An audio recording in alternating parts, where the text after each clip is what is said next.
तो मेरा अनुभव ये बताता है कि जो इस तरीके की बेल वाली सब्जियां हैं जो हाइट पर जाती है, तो उसको जड़ फैलाने के लिए जगह भी चाहिए।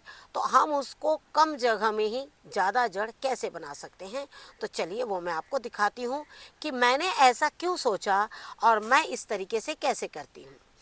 जब आपके कंटेनर की मिट्टी ढीली होगी ना, तो उसमें क्या होगा, पानी की मात्रा भी जाएगी अच्छे तरीके से और जो खाद है वो भी इसमें जाएगी। नमस्कार दोस्तों, स्वागत है आपका हमारे इस YouTube चैनल में।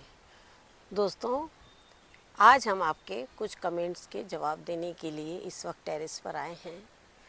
आपको एक चीज़ बताना चाहूँगी कि आप देख रहे हैं कि हमारे यहाँ जिस तरीके से बहुत तेज़ बारिश है, तो बारिश में क्या होता है ना कि ये जो देख रहे हैं आप लोबिया, इसके जो फूल हैं ना वो नहीं निकलते हैं। जब धूप आती है तभी इसके जो है फूल निकलते हैं। ये लोबिया के बीज मैंने एक बार किसी से मंगवाए थे और उसके बाद मैंने जमा करके रखा था और फिर से मैंने इसे लगाया। लेकिन इस साल के मौसम ने हमारी जो फसल है, मेरे टेरेस की फसल को बहुत ज़्यादा नुकसान पहुंचाया है। खैर, जैसे आप सभी जानते हैं कि मैं झारखंड से हूँ और झारखंड में इस बार बारिश जो है बहुत से इलाकों में, पूर्वी सिंहभूम की बात कर रही मैं आपको, यहाँ बहुत बारिश हुई है। लेकिन चलिए अब हम आपके कुछ सवालों के जवाब देते हैं। हाल ही में हमने अपनी क्यारियों पे जब काम किया था तो कुछ सरसों के दाने डाले थे और साथ ही हमने ये वाली खाद डाली थी, जिस पर आपका सवाल आया था कि आपने कौन सी खाद डाली है। तो आपको एक चीज़ बताना चाहूँगी, ये जब खाद मैंने बनाया था वो वीडियो आप लोग के साथ में शेयर किया था। आप हम सभी जानते हैं जैसे कि हमारे पास बहुत, जैसे वर्मी कंपोस्ट हो गया या गोबर की खाद हो गया। वर्मी कंपोस्ट तो एनी टाइम आपको मिल सकता है मार्केट में, लेकिन हाँ, गोबर की खाद जो है नहीं मिलती है। फ़र्क इतना होता है, वर्मी कंपोस्ट थोड़ा बजट से बाहर चला जाता है, बहुत बड़े गार्डन में अगर इस्तेमाल करना हो, और जो गोबर की खाद है कई बार बारिश में जो है वो नहीं मिल पाती है। यहाँ तक कि हमारे यहाँ बहुत कुछ गोबर की खाद मिलने के बाद भी बारिश के सीजन में गोबर की खाद को कलेक्ट करना बहुत ज़्यादा मुश्किल हो जाता है। तो मैं क्या करती हूँ, ज़्यादातर इस तरीके की खाद का इस्तेमाल करती हूँ। जैसे कि आप इन दिनों आप हमारी हार्वेस्टिंग जितनी भी देख रहे हैं ना, ये सब इसी खाद के बदौलत हो रही है। अभी आपको हमने जो एक ही लोबिया दिखाया, और वो एक लोबिया जो है हमारी कम से कम आधे मीटर से भी लंबी है, और वो कोई हाइब्रिड सीड्स नहीं है, वो बिल्कुल गांव का देहाती बीज है। और आप देख रहे हैं कि उसकी भी लेंथ किस तरीके से हुई है। तो ये वो खाद है, इस पर हमने वीडियो शेयर किया हुआ है, तो आप उसमें से ज़रूर देख सकती हैं। कमेंट्स के जरिए ही आपने हमसे ये पूछा कि आपने लौकी में इतनी कम मिट्टी, आपके लौकी में इतनी कम मिट्टी, बिल्कुल ठीक कहा आपने। आपने देखा था कि कंटेनर में बहुत कम मिट्टी है और अभी आपने देखा कि इसमें मिट्टी ज़्यादा है। तो आपको एक चीज़ बताना मैं चाहूँगी कि एक्चुअली क्या होता है कि जब आप लोग पौधे लगाते हैं तो एक बार में ये कंटेनर फुल करते हैं आप लोग, और उस कंटेनर को फुल करने के बाद में आप इस पौधे को लगाते हैं। लेकिन जैसा सबका अपना अपना तरीका होता है, मैं क्या करती हूँ, पहले थोड़ा सा कम मिट्टी में ही लगाती हूँ। कई बार अगर इस तरीके के चौड़े कंटेनर है, तो अगर वो राउंड शेप कंटेनर जैसे इस तरीके का अगर कंटेनर है, तो क्या होता है कि आप उसमें बहुत ज़्यादा जड़ों को नहीं मोड़ पाते हैं। लेकिन जैसे कि आप जानते हैं कि ये जो हमारा कंटेनर है काफ़ी फैला हुआ है, ये जो लौकी की जो जड़ है वो जड़ हमारी यहाँ पर है। यहाँ पर जड़ होने की वजह से क्या हो गया, अब मैंने इस पर मिट्टी डाला है और वो जड़ हमारी अब यहाँ तक आई है। अब 1-2 दिन के बाद मैं ये रस्सी को थोड़ा खोल दूँगी और इस लौकी के पौधे को और भी डाउन कर दूँगी। मैं क्या करती हूँ, जनरली लौकी के पौधों को डाउन करके और उसके बाद इसको मिट्टी बिछा देती हूँ। लौकी है, तोरई है, कद्दू है, आप कभी भी देखिएगा अपने गार्डन में, तो इनमें क्या होता है कि जैसे जैसे इसकी लताएं मिट्टी में चिपकती है और उनमें जो है वो जड़ें बनने लगती है। एक पौधे में जितनी जड़ बनेगी ना, ये उतना ही घना होगा। तो आप भी जब पौधे को लगाएं, तो अगर आपने पौधे की जड़ यहाँ रखी है, तो आप क्या करिए, उसे धीरे धीरे धीरे धीरे फ्लैट कर दीजिए और वो नीचे भी फिर इसी तरीके से फैलेगी जड़। आप समझे ना। उससे क्या होगा, पौधा ना आपका बहुत घना होगा। हालांकि ऐसा किसी किताब में नहीं लिखा हुआ है और ऐसा कोई करता भी नहीं है, लेकिन मैंने ऐसा क्यों किया वो चीज़ मैं आपको बताती हूँ। लेकिन आपको एक चीज़ और ये भी बता दूँ कि इस वक्त अभी भी कंटेनर में 6 इंच की मिट्टी है। जब आपने देखा था इसमें मात्र 3 इंच की ही मिट्टी थी, लेकिन अब इसमें जो है 6 इंच की मिट्टी है। अब 6 इंच की अगर मिट्टी है तो मुझे इसमें कम से कम 10 इंच की मिट्टी करना है। आगे का भी फिर मैं थोड़े दिन बाद फिर से एक बार ये पौधा आपको दिखा दूंगी, जब मैं इसमें 10 इंच की मिट्टी जो डालूंगी। साथ ही एक चीज़ और ये भी बताना चाहूँगी, कोई भी पौधा हो आप चाहे कितनी भी मिट्टी उसमें डाल दें, लेकिन जब आप उसमें जैसे ही मिट्टी डालेंगे ना, आप देखेंगे कि जो पौधा है ना वो बहुत फास्ट ग्रोथ करना चालू कर देता है। तो इस चीज़ को ध्यान में रखते हुए मैं मिट्टी डालती हूँ। अगर आप ऐसा करेंगे तो आपके भी पौधे बहुत अच्छे होंगे। तो पहले मैं आपको दिखाती हूँ एक बड़ा पौधा जहाँ से मैंने इसकी विशेषताएं देखी है। तो ये देखिए आप, ये पौधा देख रहे हैं ना आप, इसकी जड़ है वहाँ पर, और ये पौधा पूरा देखिए यहाँ पर भी पूरा इसमें जो है ये देखिए किस तरीके से जड़ें बन गई है। यहाँ से ये देखिए मैं निकाल रही हूँ, आपको दिखाते हैं ध्यान से हम। ये देखिए ये मैं निकाल रही हूँ और ये निकल नहीं रही है, बिल्कुल किनारे में है जड़। देखिए ये पूरी जड़ बन गई, देखिए इसमें इस तरीके से। सेम इस पौधे में भी ऐसा ही है, इसकी जड़ इधर कहीं है और ये देखिए इसकी भी जड़ इसी तरीके से पूरी घुमावदार बनी हुई है। और ये देखिए जो सबसे पुरानी, ये देखिए इस तरीके से, हालांकि आप देख रहे हैं ना पूरे होल हो गए इस पौधे में। ये पौधा किसी भी दिन सूख सकता है, लेकिन ये जड़ें देखिए किस तरीके से, आप देखिए यहाँ से बिल्कुल किनारे से, और इसने पूरी अपनी जड़ें नई नई जड़ें बनाते जा रहा है। तो जब नई जड़ें बन रही है ना, तो उसके साथ देखिए क्या हो रहा है, पौधे का ग्रोथ, जो पौधा बिल्कुल ख़त्म होने वाला था वो पौधे की ग्रोथ देखिए कितनी ज़बरदस्त है। और जैसे कि आप सभी जानते हैं तो देसी लौकी है, बिल्कुल हाइब्रिड नहीं है। हाइब्रिड का ग्रोथ इतना लंबा नहीं होता है, उसमें फल एक बार में आते हैं, देसी में धीरे धीरे आते हैं।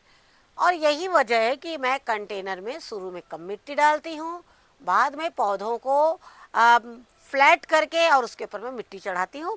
आप भी ऐसा करके देखिए और आप मुझे ज़रूर एक बार कमेंट्स पे जाके ज़रूर बताइएगा। जो भी नया वीडियो है उसी में आप कमेंट डालिए, पुराने वीडियो के साथ में कमेंट्स मत डालिए।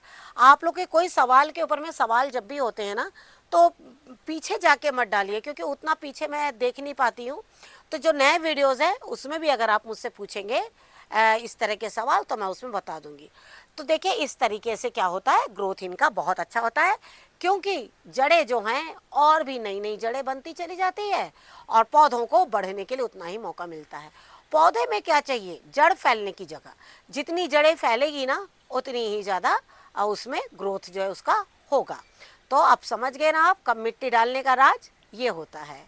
आपका एक सवाल और भी आया है कि बीजों से तैयार किए हुए अमरूद में कितने दिनों में फल आते हैं। आपको एक चीज़ बताना चाहूँगी मैं कि पौधा चाहे ग्राफ्टिंग हो, एयर लेयरिंग हो या फिर बीजों से लगा हुआ हो, पौधे कोई भी हो, चाहे वो ग्राफ्टिंग के हो चाहे बीजों से है, फल जो है कम से कम थोड़ा रुक कर ही हमें लेना होता है।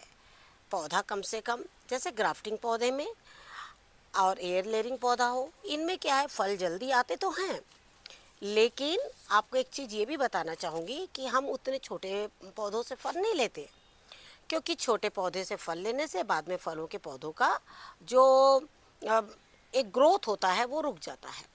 तो पौधों को थोड़ा बड़ा बिल्कुल होने दें, उसके बाद उसमें से लेना है। तो स्वाभाविक है कि पौधा 1 साल का हो जाएगा, 1 साल के बाद हम उसमें फल लेंगे। पौधा कभी भी 2 साल तक ही बहुत अच्छा होता है। बहुत ज़्यादा खाद जल्दी जल्दी देने से भी ऐसा नहीं है कि ग्राफ्टिंग है तो वो बहुत जल्दी फल दे देगा या बीजों वाला है तो बहुत जल्दी। बस हमें क्या करना होता है, जैसे कि अमरूद के पौधे को ना एक ठंडक चाहिए, एक शीतलता चाहिए, जिससे कि उसमें अमरूद आने में आराम हो। तो आप बीजों वाले में भी इसी तरह से काम करिए जैसे ग्राफ्टिंग में करते हैं। लेकिन ज़्यादातर टेरेस में लोग ग्राफ्टिंग पौधे ही मिलते हैं आजकल। बीजों के भी अमरूद के पौधे अच्छे हो जाएंगे, लेकिन उनकी जो प्रूनिंग है वो करते समय आपको थोड़ी सावधानी बरतनी होगी। कब? जब आपने उसे टेरेस में लगाया है।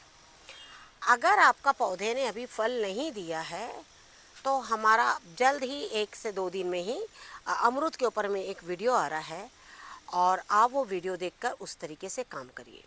जिस तरीके से हमने इस पर काम किया है अभी, आपको वैसा काम हर 3 महीने में करना है और साथ में आप खाद डालिए। खाद आप कोई भी डालें, खाद का पानी हर महीने में 15 दिन में, एक्चुअली 20 दिन में दे देना चाहिए। 20 दिन में खाद का पानी लिक्विड के रूप में देते रहिए। रहेगी बात इनकी प्रूनिंग की, तो अगर आप जब टेरेस में इस तरीके के बीज वाला पौधा लगा रहे हैं, ज़मीन है तो कोई बात नहीं है। अगर आप कंटेनर में लगा रहे हैं तो इस तरह की हार्ड ब्रांचेस जो है ना, उसकी प्रूनिंग नहीं करना। आप कोशिश करना कि जब आपका पौधा छोटा हो, जैसे आपको दिखाते हैं इस तरीके का, तो आप क्या करिए, इस तरह की ब्रांचेस काटिए। इस तरह के ब्रांचेस काटिएगा तो आपका अमरूद का पौधा अच्छा रहेगा। आपने ज़्यादा हार्ड ब्रांचेस काट लेंगे तो क्या होगा, कई बार बीजों के जो पौधे होते हैं ना, बीजों से लगाए हुए, वो फल देने में थोड़ा सा मुश्किल कर देते हैं। ऐसा मुझे भी ज़्यादा मैं बता नहीं सकती, लेकिन मैंने जो बीजों से लगाया था पौधा, उसके साथ ऐसा हो चुका और इस पर फिर मैंने काफ़ी सर्च किया, काफ़ी पता लगाया मैंने, तो मुझे यही पता लगा कि जो टेरेस में जो अगर छोटे कंटेनर में हमने पौधे को लगाया है और उसकी हार्ड प्रूनिंग अगर हमने कर दी और वो टाइम प्रूनिंग का नहीं है, तो कई बार पौधे जो है ख़राब होते हैं। अगर सॉफ्ट प्रूनिंग आप इस तरीके से करते रहेंगे तो कोई नुकसान नहीं है। और जो हम अमरूद के ऊपर में वीडियो शेयर कर रहे हैं, इस तरीके का आप लगातार 3 महीने में उसमें बिल्कुल देते रहिएगा उस तरीके से खाद। और हो सके तो 20 दिन 21 दिन में, महीने में लिक्विड खाद बना के डालते रहिए। लिक्विड खाद के ऊपर हमने बहुत से वीडियो शेयर किए हुए हैं, आप उसमें से कोई भी देखिए या आपके नज़र में जो आपको अच्छा लगता है वो डालिए, लेकिन इस तरीके से खाद को बिल्कुल डालते रहिए। आपने हमसे पूछा है ये रास्पबेरी का आपने पौधा जो है वो कहाँ से लिया है। एक्चुअली ये पौधा जो है वो मेरी बेटी ने ला के दिया था और शायद ये वेस्ट बंगाल से ला के दिया था उन्होंने मुझे। और आप देख रहे हैं कि एक्चुअली जब मैंने इसको रास्पबेरी का नाम दिया था तो मुझे एक सवाल आया था कि मैम ये ब्लैकबेरी है। फिर मैंने जब इसको सर्च किया, एक्चुअली मैंने पहले सर्च भी नहीं किया था इसके बारे में, मैं सोचती थी कि बस, क्योंकि इसके कांटे देखकर मैं इतना घबराती थी कि पता नहीं ये फल कैसा होगा, इसकी हार्वेस्टिंग मैं किस तरीके से लूँगी। लेकिन अभी आप देख रहे हैं कि ये फल पहले ग्रीन, फिर पिंक, फिर रेड और अब ये देखिए पूरा ब्लैक होने जा रहा है और एक आध दिन में ये पूरा ब्लैक हो जाएगा। लेकिन आपको एक चीज़ बताना चाहूँगी, अभी बहुत छोटा है ये थोड़ा इससे और भी बड़ा होता है, तो आप कहीं सर्च कर लीजिएगा तो आपको ये पौधा मिल जाएगा। लेकिन जब ये पौधा अगर आप कहीं से ऑनलाइन मंगाती है, तो अगर आप यही पौधा मंगाएंगी तो आपको एक चीज़ बताना, इसमें गुलाब के से भी ज़्यादा कांटे रहते हैं, इतनी पहचान मैं आपको बता दूँ। तो इस तरीके से आपको अगर कहीं मिलता है तो लीजिए। ये सारे पौधे बहुत कम सेवा वाले हैं और आप जैसे देख रहे हैं, सीजन है या नहीं मुझे नहीं मालूम है, लेकिन ये फल जो है वो अभी भी दे रहा है। और आपको चलिए अब अगले सवाल के बारे में भी बता देते। आपका एक सवाल ये भी आया है कि सहतूत को कटिंग से लगाने से कितने दिनों में फल देते हैं। सहतूत कम से कम 3 साल में अच्छे से फल जो है वो दे देता है, कई बार 2 साल में भी दे देता है और 3 साल तो बिल्कुल ही फल जो है वो दे देता है। लेकिन सहतूत के ऊपर में आप लोगों के सबसे ज़्यादा सवाल आए हैं, किस तरीके से सहतूत जो है वो आ गए हैं। आप ये देखिए कि ये पकते हैं, जब पकेंगे तो आप तक ज़रूर वीडियो जाएगा, लेकिन नहीं पकेंगे किसी कारणवश, जैसे आप लोग सभी लोग बोल रहे हैं कि सहतूत अभी नहीं होते हैं, तो मैं बोल रही हूँ अगर नहीं पके तो शायद ये भी बताऊँगी कि भाई वो सहतूत नहीं पके, क्योंकि मुझे लग रहा है कि इसको खाद की ज़रूरत है। खाद में क्यों नहीं दे पा रही हूँ, क्योंकि बारिश प्रतिदिन हो जा रही है, उससे क्या हो रहा, खाद बह जा रही है। खाद इतने जल्दी बनती भी नहीं है, खाद बनने में थोड़ा टाइम भी लग जाता है। लेकिन अब जब मैं सहतूत के बारे में या एक कंटेनर के बारे में मैं आपको जो बता रही हूँ वो आप ध्यान से देखिए, जिससे कि आपके सहतूत ही नहीं आपके दूसरे फल भी बहुत अच्छे से आएंगे।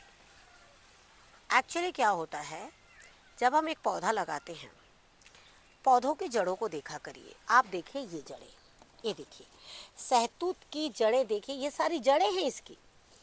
आपको बता रही, ये पूरी तरीके से ना इसमें बिल्कुल फैली होती है। ये देखिए पूरी मिट्टी किस तरह से जाम है, वो मैं आपको बिल्कुल अच्छी तरीके से क्लियर कर रही हूँ। इसको देखिए और देखने के बाद में आप इस बात पे ज़रूर ध्यान दीजिएगा। सबसे पहले तो मैं आपको बताना चाहूँगी, हम एक बार फल को लगाते हैं और लगाने के बाद उसे छोड़ देते हैं। आपको बताऊंगी कि कंटेनर में कभी भी हो ही नहीं सकता कि आप एक बार लगा के किसी पौधे को छोड़ दें। अब आप देखिए, ये पौधे की हाइट तो आपको मैंने दिखा दिया है, अब आपको मैं दिखा रही हूँ इसकी जड़ें। ये देखिए इसकी जड़ें किस तरीके से बनी हुई है। ये क्या करते हैं जानते हैं? हालांकि देख रहे हमारे तरफ डेली बारिश हो रही है, लेकिन प्रतिदिन बारिश के बाद भी देखिए मिट्टी सूखी हुई है। अब ये मिट्टी क्यों सूखी हुई है बताइए? क्योंकि ये जो जड़ों ने अपना जो ये घर बना लिया है, इस घर में सिर्फ चींटियां हो सकती है। अब चींटियां क्यों होगी? क्योंकि पानी जो है वो नीचे गिर जा रहा है और ये जड़ें जो हैं वो इतना ज़बरदस्त घर बनाने के बाद में इसके अंदर पानी को बिल्कुल नीचे निकाल दे रहे हैं। जब आपके इस पेड़ से पानी बिल्कुल नीचे निकल जाएगा तो मिट्टी में एक भुरभुरापन खाली रह जाएगा या कई बार वो सूख भी जाएगी। और सहतूत को ऐसी मिट्टी पसंद नहीं है। सहतूत को चाहिए थोड़ा गीलापन। सहतूत और अमरूद, अमरूद पर भी आपके जैसा सवाल आए, आपको भी बता दे रहे हैं। हालांकि अमरूद में इतनी छोटी जड़ें नहीं होती है, सहतूत में इस तरह की जड़ें होती है, लेकिन फिर भी आपको क्या करना है, समय समय पर इन जड़ों को निकालना है। हम जल्द ही एक वीडियो शेयर कर रहे हैं केले के पौधे के ऊपर में, आप उसकी रिपोर्टिंग देखिएगा और उसकी मैंने किस तरीके से पौधे को रिपोर्ट किया है। सेम सहतूत के पौधे को मैंने इसी तरीके से रिपोर्ट किया था। आपको क्या करना है वो देखिएगा। उसको देखने के बाद में आप उस तरीके से अपने सहतूत के पौधे, अगर आपके पास सहतूत का पौधा है, आप उसको उस पर आप बिल्कुल काम जो है वो कर सकते हैं। ये देखिए, अब इस पौधे की अगर मैं देखभाल नहीं करूँगी तो ये मेरे कभी भी सहतूत जो है वो नहीं देगा। लेकिन साथ ही आपको एक चीज़ ये भी बताना चाहूँगी, हाल ही में हमने आपको एक वीडियो शेयर किया है वो कंपोस्ट के ऊपर में, जिसमें लिखा था हमने आटे का कंपोस्ट। आटे से तैयार किया हुआ जो कंपोस्ट हमने बनाया है, आप चाहे पत्ते का बना लीजिए, चाहे आप लकड़ी के भूसे का बनाइए, आपकी जो भी सुविधा है, बस फ़र्क इतना होना चाहिए कि वो जो भी कंपोस्ट हो वो बिल्कुल हल्का हो, जिससे कि सहतूत की जड़ें अंदर जा सके। साथ ही हमने एक चीज़ और भी बताया है, इसके अंदर हमने थोड़ा गत्तों का इस्तेमाल किया है। सहतूत का पौधा, अमरूद का पौधा एक मॉइस्चर मांगता है, एक ठंडक मांगता है अपनी मिट्टी में, उसके बाद ही उसमें फल जो है वो अच्छे आते हैं।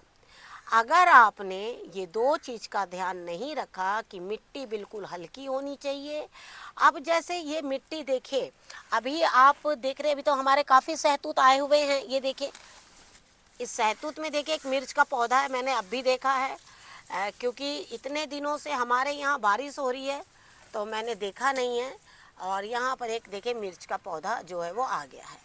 मिर्च का पौधा कैसे हुआ जान रहे हैं? क्योंकि बारिश का पानी जो है वो इस कंटेनर के अंदर जो है वो बिल्कुल अंदर घुस जा रहा है पानी, मिट्टी ड्राई है, तो देखिए मिर्च को भी बढ़ने का इसमें मौका जो है वो मिल गया है।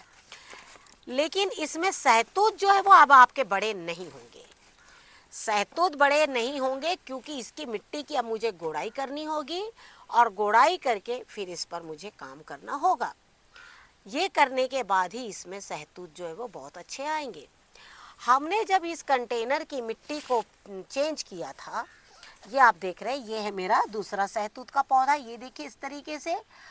और आपको एक चीज़ बताना चाहूँगी, इसके अंदर की जो मिट्टी है ना वो इतनी ढीली बनाई थी मैंने, और यही वजह है कि इसके अंदर तक इसकी जड़ें गई हैं और साथ ही इसमें देखिए कितना ढीलापन बना हुआ है, जिससे कि उसको एक एयर मिल रही है। सहतूत में आपको खाद जो है समय समय पर देने की ज़रूरत पड़ेगी। जैसे कि हम सभी जानते हैं कि जो हमारे यहाँ का जो मौसम है वो बारिश में भी काफ़ी गर्मी और उमस होती है। हालांकि हमारे यहाँ बहुत तेज, जैसे अभी देखिए हम आपसे के साथ बात कर रहे हैं, बात करते करते आप देखिए हल्की इसमें बारिश हो चुकी है। हालांकि ज़्यादा नहीं हुई है लेकिन हल्की हुई है। अब इसके बाद जो धूप निकली और एक उमस पैदा हो गई, तो इसमें क्या होता है कि बहुत अच्छे से आपके सहतूत होंगे। लेकिन अगर आपके सहतूत में अपने कोई काम नहीं किया है मिट्टी के ऊपर में, कि मिट्टी को किस तरीके से ढीला करना है, समय पर किस तरह से खाद देना है, तो सहतूत जो है वो नहीं आएंगे। और आप देखें इस पौधे की भी जड़ आप देख रहे हैं किस तरीके से इसने घर बना लिया है। तो सहतूत में ये चीज़ बहुत होती है, और अगर आपके पौधे में भी अगर ऐसा बहुत ज़्यादा हो रहा है तो उसकी गुड़ाई करके और उस पर काम करिए, सहतूत जो है वो बिल्कुल आएंगे। तो इसी तरीके से आपको इसमें काम करने होंगे। बाकी चाहे वो टहनी से लगा हो, चाहे ग्राफ्टिंग पौधा हो, कुछ भी हो, उसमें काफ़ी अच्छे से सहतूत जो है वो बनेंगे। हम जल्द ही इस पर काम करेंगे, क्योंकि जिस तरीके से सहतूत आए हैं तो हम चाहेंगे कि दोबारा भी हमें फिर से एक बार सहतूत मिल जाए, क्योंकि ये सब फल जो है वो मार्केट में मिलते नहीं हैं, और जब घर में है तो इसका आनंद जो है वो पूरी तरीके से लेना चाहिए। तो जिस तरीके से आज का ये वीडियो हमने आपको शेयर किया है, बताया आपको कि किस तरीके से आपके पौधे पे काम करना है, जिससे कि आपको ज़्यादा से ज़्यादा फल जो है वो मिले। फल वो कोई भी हो सकता है, चाहे सहतूत हो, पपीते हो, सीताफल हो, ड्रैगन फ्रूट हो। इस सीज़न में हमने आपको सारे पौधों की रिपोर्टिंग और सारे पौधों पर ज़्यादा से ज़्यादा पौधों की रिपोर्टिंग और ज़्यादा से ज़्यादा पौधों में खाद डालते हुए बताया है कि किस तरीके से आपको करना है, जिससे कि आपके पौधे भी बहुत अच्छे हो। और जब आपका सवाल आए तो ऐसा सवाल आए जिसमें बहुत खुशी हो कि हाँ, आपके पौधे भी बहुत अच्छे हो गए हैं। और ये बहुत अच्छा टाइम है पौधों में अच्छे से गुड़ाई करके खाद डालने के लिए। तो आप क्या करिए, इस समय अच्छी सी गुड़ाई करिए, उन्हें खाद डालिए। अगर आप चाहते हैं उनकी रिपोर्टिंग करना तो आप उनकी रिपोर्टिंग भी कर सकते हैं। हमने बहुत से पौधों की गुड़ाई और साथ में रिपोर्टिंग जो है वो करी है, और आप तक हमारे सारे वीडियो 1 बाय 1 करके जाएंगे। आप उनमें से देखकर अपने पौधों पर बिल्कुल काम जो है वो कर सकते हैं। Thank you very much. नमस्कार, जय हिंद, जय भारत।